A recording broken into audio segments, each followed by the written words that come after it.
Vida e Saúde já está de volta. Agora a gente vai trazer para você um assunto muito interessante. Você aí está preocupado? Qual seria o seu peso ideal? Para conversar sobre esse assunto, Ricardo Vargas, ele é nutricionista, já participou do Vida e Saúde diversas vezes, você já deve ter visto ele em outros programas aqui da TV Novo Tempo. E esse é um assunto bastante diferente, né, Ricardo? Pois é, eu acho que assim, as pessoas se preocupam demais com o peso, Teru. E a gente precisa ter um padrão do que seria o ideal para o peso. Uma pesquisa realizada pela USP mostra que 7 em cada 10 mulheres estão insatisfeitas com o próprio peso. Você consegue perceber isso no consultório também, Ricardo? Muito, Teru. Não tem mulher que não reclame do peso, né? A maioria delas querem reduzir e poucas querem aumentar. Eu diria que 10 de 10 estão insatisfeitas. 7 querem emagrecer e 3 querem ganhar, né? É mais ou menos assim. Só que segundo os dados, no Brasil hoje, 58% das mulheres estão acima do peso recomendável. Então, realmente, elas têm um motivo para estarem insatisfeitas. Realmente, olha só, normalmente as pessoas que estão em busca do peso ideal, existem algumas maneiras da gente calcular esse peso ideal. O IMC, por exemplo, é uma dessas maneiras. É a mais comum. Mas qual seria a ideal, Ricardo? Então, o IMC é um problema muito sério, Teru, porque quando você leva em consideração o IMC, você faz uma avaliação do peso e da altura da pessoa. Então, o cálculo é o peso dividido pela altura ao quadrado. Vamos pegar o seu exemplo, Teru. Você tem quanto de altura? 1,76. 1,76. Então, a Teru tem 1,76. Para que a gente pudesse fazer a conta baseado no IMC, não para qual seria o IMC ideal, o peso ideal baseado no IMC, mas toda a faixa etária de classificação que eles consideram um peso saudável. Ok. Então, o IMC ele varia de 18,5 até 24,9. Esse é o valor do IMC considerado ideal. Baseado na sua altura, nós já fizemos a conta previamente, né? E baseado na altura da Teru, 18,5 daria um peso mínimo de quanto, Teru? 57. Vamos arredondar, 57 uns quebrados, então, mas 57. 57 quilos seria o seu peso mínimo para que você não entrasse numa faixa etária de desnutrição. Certo. E o peso máximo da Teru esperado, segundo o IMC, seria de até 77. quanto? 77 quilos. Você ficaria feliz com 77 Não. quilos, Teru? Bom, então assim, o IMC consideraria o peso ideal, né? Para Teru, toda essa faixa etária são 20 quilos, aonde você distribuiria o peso considerado ideal. É muita diferença, Ricardo. Muita diferença. Se uma mulher, muitas mulheres querem perder 5 quilos, querem perder 8 quilos, querem perder 3 quilos, mas 20 quilos de extensão é uma margem muito grande. Então, assim, a gente não levaria em consideração o IMC para fazer o cálculo do que seria um peso ideal para a pessoa. Né? Eu escrevi uma matéria esses dias até interessante, né? Se o nosso peso estivesse sendo avaliado pela sua avó, Teru, você chegaria para sua avó, ela olharia para você e diria o quê? Engorda mais, menina, tá muito magra. É bem isso, né? Os nossos avós diriam, nossa, mas como tá magrinho, né? Tá meio doente, assim. Então, no passado, se esperava... Às vezes não fala, mas quer fazer comida. Não, vamos fazer purê de batata, tem que comer mais. É bem isso, né? Então, assim, no passado, os senhores feudais, né? Quanto mais obesos eles fossem, mais gordos eles tivessem, maior representava a riqueza do feudo. E de lá veio esse pensamento que se perdura até os dias de hoje, né? Onde as pessoas avaliam, né, seu estado de saúde, a sua condição financeira pelo peso. Muito magrinho quer dizer que está passando fome. Então, os avós se preocupam com isso. Okay. Agora, se fosse alguém relacionado à moda, Teru, essa pessoa chegasse para você, fosse avaliar você hoje, ela diria o que para você? Precisa emagrecer, Teru. Então, é isso mesmo. Como é que você vai ter um peso ideal, Teru? Se um grupo olha para você e te acha gorda, o outro olha para você e te acha magro. O IMC diz que 20 quilos dentro dessa faixa etária é normal. Realmente é muita confusão. A gente precisa tentar descobrir outros mecanismos para tentar chegar no peso ideal. Então, assim, para você calcular, o ideal não seria se preocupar com o peso, mas sim com a porcentagem de gordura corporal. Isso sim é importante, Teru. A gordura corporal, ela vai determinar se o seu peso está adequado em gordura. Por quê? Se você tem muita gordura, mesmo estando dentro do IMC normal, você seria aquilo que eles chamam de falso magro. Eu estou dentro do peso considerado ideal, porém o meu nível de gordura está muito acima do recomendável. É possível que uma pessoa bem magrinha, uma profissional da moda, por exemplo, um profissional da moda, esteja com massa de gordura da massa gorda acima do recomendado? Não é só possível, como é nítido. É comum? Às vezes você percebe algumas modelos desfilando e você percebe que o músculo, a perna dela não tem muito músculo e balança demais na hora que ela está dando aqueles passos meio cruzados assim. Isso demonstra de que ela faz pouca atividade física, tem uma alimentação inadequada e está com o peso considerado, entre aspas, por eles ideal, porém o percentual de gordura dela está bem acima do recomendado. E ao contrário, também é comum uma pessoa que de repente não é tão magrinha, a gente olha e fala, olha, não tá no padrão da moda, mas a pessoa está saudável, está com massa, com a... Como é que a gente fala? Porcentagem de gordura e massa magra equilibrada. ideais. Sim, isso é possível. Isso é chamado de falso gordo. Olhando para a pessoa, se você não conseguir, está olhando ela assim de roupa, você fala, nossa, tá gordinha. Aí quando tira a roupa, coloca um biquíni, você fala, não tá gordinha. Por quê? Tem muito músculo. E aí o músculo também pesa, acaba fazendo com que o peso fique até fora do IMC, porém a composição corporal é ideal. Isso acontece mais para homens, né? Porque alguns homens você olha, dá uma impressão de que está acima do peso, mas quando ele tira a camisa, você percebe que é musculatura. Como que funcionam esses exames? A gente está falando da biopedância ou a gente está falando de algum outro tipo de exame mais preciso? O que tem sido a prática? Tem 3 formas de avaliar, Teru.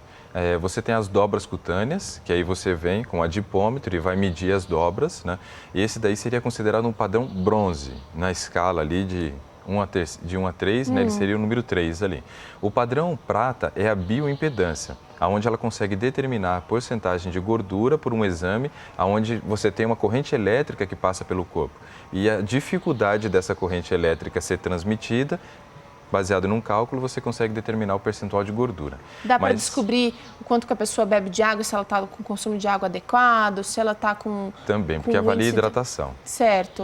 E aí você vai estar avaliando a hidratação, e então para fazer um exame desse, você tem todo um preparatório, né? Que você tem que colocar em prática para fazer o exame. Por exemplo, fazer atividade física não pode em 24 horas antes, porque você joga água para dentro da musculatura, então dá uma falsa impressão de hidratação. Não pode beber cafeína, porque rouba a água de dentro da musculatura, né? E não pode beber álcool, que também faz o mesmo processo, porque assim, as pessoas costumam dizer que álcool é bebida, cerveja, seja o que for, é diurético. Não é, ele desidrata. O processo é diferente. Então, assim, tem um protocolo a seguir para fazer o exame. Então, muitas vezes as pessoas não seguem, o resultado não é fidedigno. E tem algum outro exame que dá para fazer, para a gente descobrir esse peso ideal mais precisamente, Tem Ricardo? o padrão ouro. O padrão ouro chama densitometria corporal. Talvez muitas mulheres já tenham ouvido falar da densitometria óssea, né, que o propósito é avaliar a porcentagem de massa óssea para ver se não está com osteopenia e osteoporose. Agora, a densitometria corporal, ela vai avaliar quanto você tem de músculo e quanto você tem de gordura. Mas não só isso, ela traz um dado que é fantástico. Onde essa gordura está? Então, assim, quanto você tem de gordura nos membros superiores, nos braços, nas pernas, no abdômen, por no região tórax, corporal. Por região, ele divide você. E aí é extremamente interessante, porque você sabe também a região onde tem o maior acúmulo e o risco. Tem gente, por exemplo, que não tem gordura nos braços e pernas, está toda acumulada na região abdominal. Um risco cardíaco muito maior. Outros já está distribuído gordura mais no corpo, né, de uma forma mais homogênea, um risco cardíaco menor, mesmo acima do recomendável. Ricardo, esse exame, ele dá para ser feito pelo plano de saúde ou pela sua prática, né? Ou é um médico que faz, é um nutricionista que faz? Quem é que faz esse exame? Esse exame ele precisa ser feito no laboratório de imagem. Então, ele não é feito na clínica onde você foi consultado pelo seu endocrinologista ou pelo seu nutricionista. Mas é o endócrino ou o nutricionista que acaba pedindo? Geralmente são esses profissionais que pedem, né? E nós pedimos esse exame, o plano de saúde, ele cobre 1 ao ano, né? Normalmente. Normalmente é 1 ao ano, não cobre mais do que isso. Mas também você não vai repetir esse exame por uma frequência muito curta. Então, se espera geralmente fazer 1 ao ano só, e aí você já faz densitometria óssea e corporal junto, tá? O nome do exame, vamos só repetir, porque pode ser que o nosso telespectador esteve... É um direito que a gente tem, a gente precisa exercer esse direito, né? Densitometria... Densitometria, tô falando errado. Corporal. Corporal. Eu vou contar uma história, né? Um dia eu recebi uma paciente no consultório e quando ela entrou, ela disse assim, eu estou contente com o meu peso, mas estou descontente com o meu corpo. E eu achei muito interessante a frase dela. E aí eu pedi o exame. E eu anotei aqui, já faz mais de 1 ano e meio, mas eu lembro dos dados porque me chocaram muito, sabe? Essa paciente, ela tinha 65 anos na época. A altura dela, 1,62 kg. O peso inicial de tratamento era 67,7 kg. Ao fazer, então, o exame, nós encontramos 46% de gordura corporal. Daqueles 67,7 kg, 31 kg, Quase 142 gramas. Quase metade do peso dela era gordura. Era gordura. Aí nós começamos um trabalho com ela, onde ela fazia atividade física aeróbica e também fazia musculação. Porque assim, era extremamente importante queimar a gordura, mas repor esse peso também em musculatura. Porque ela disse que não estava descontente com o peso, mas simplesmente com o corpo dela em geral. Depois de 9 meses, ela não teve paciência de esperar um ano, porque ela disse assim, nossa, como é que pode? Meu peso está praticamente ideal e minhas roupas estão servindo. É que a gordura ocupa mais espaço do que o músculo. Mas espera aí, quanto que ela emagreceu em peso? No final de 9 meses, ela teve uma redução de 800 gramas do peso.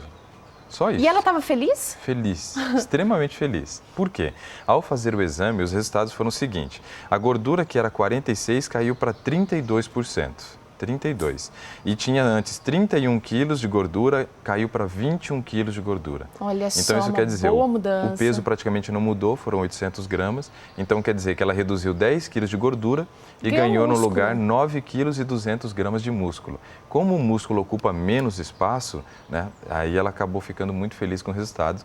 No total, ela teve 9 quilos, 734 gramas de gordura reduzida. Perdido, olha só. E olha, você também pode procurar um profissional dessa área para descobrir qual é o seu verdadeiro peso ideal, porque isso também vai dizer um pouquinho mais da sua saúde, do seu estilo de vida, as coisas que você precisa colocar em ordem na sua vida. Ricardo, obrigada mais uma vez, viu? Para a gente é sempre um prazer. E lembrando que exercício, alimentação e sono são 3 coisas fundamentais se você quer mudar o corpo. Para andar com a saúde bem. E agora é a hora de dicas práticas. O que dá para fazer para evitar gripes e resfriados? Jaqueline Kowalczuk, farmacêutica, vai dar dicas ótimas. Vamos acompanhar. Quem é que nunca teve uma gripe ou um resfriado que deixa a gente com o corpo ruim, sem vontade de sair de casa? Agora você vai conhecer um antibiótico natural que vai fortalecer o seu sistema imunológico. Jaque, por que esse remédio natural pode ser considerado um antibiótico?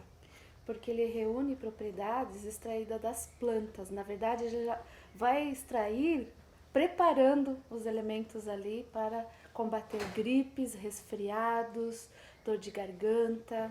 O que cada um tem que influencia assim, para a melhora dessa gripe e resfriado? A cebola, ela já reúne propriedades expectorantes. Então, se as vias aéreas estão congestionadas com secreção, as propriedades da cebola vai ajudar a eliminar esse muco que está impedindo a pessoa até mesmo de respirar, de engolir, por causa de uma infecção na garganta. Tá? Então, ela é expectorante. O gengibre, ele é um excelente anti-inflamatório. Ele é considerado um antiviral. Ele combate os vírus que causam a gripe. A maioria dos vírus, são vários tipos de vírus, mas um deles que acomete o vírus da gripe é o rotavírus. Então, ele tem propriedades para combater esses vírus aí. Muito bom. Tá? Aí eu vou usar também o limão. O limão ajuda a limpar o organismo e também a fortalecer o sistema imunológico. O alho contém propriedades que também vão ser semelhantes ao do gengibre para eliminar as impurezas que estão ali ajudando a formar secreções na garganta, no próprio sistema imunológico. Tá? Então, combinado ao gengibre, vai ter essa propriedade de eliminar a secreção. E o mel é para dar um gostinho. O mel é para dar o gosto final, ele é muito bom. Não ficar com aquele gostinho de remédio. Com aquele gosto forte. Ele, na verdade, é um medicamento natural. Que vai contribuir para essa finalidade. Então vamos lá, vamos mostrar pro pessoal de casa como é que a gente faz. Porque é simples, dá para fazer lá na casa das pessoas. Muito simples, lá na sua cozinha mesmo, usando o seu fogão, tá? Os elementos que você tem em casa. O que você vai fazer? Você vai separar 1 litro de água num recipiente que vai para ferver essa água, tá? Então, nesse litro de água você vai acrescentar gengibre, tá? Picadinho, mais ou menos um pedaço pequeno de gengibre, um peso de 50 gramas tá, de gengibre. Vai ligar o fogo e deixar ferver. Coloca no fogo, vai deixar ferver aproximadamente 5 minutos, tá? Tá. Essa composição. Ferveu a água juntamente com o gengibre, você vai desligar a chama, vai tampar e vai colocar outros elementos aqui dentro, tá? Mas com o fogo desligado, eu vou colocar uma cebola grande, também picadinha. Aqui eu vou acrescentar 3 dentes de alho. Vou deixar com o fogo desligado, com a tampa aqui, por mais 10 minutos aproximadamente, tá? Ele vai esfriando na medida em que o tempo vai passando, tá? Depois disso, você vai coar, tá? Você coa esse chá que você preparou e vai acrescentar o limão. Ele já vai estar numa temperatura bem morna, porque o limão contém vitamina C, que é um ácido.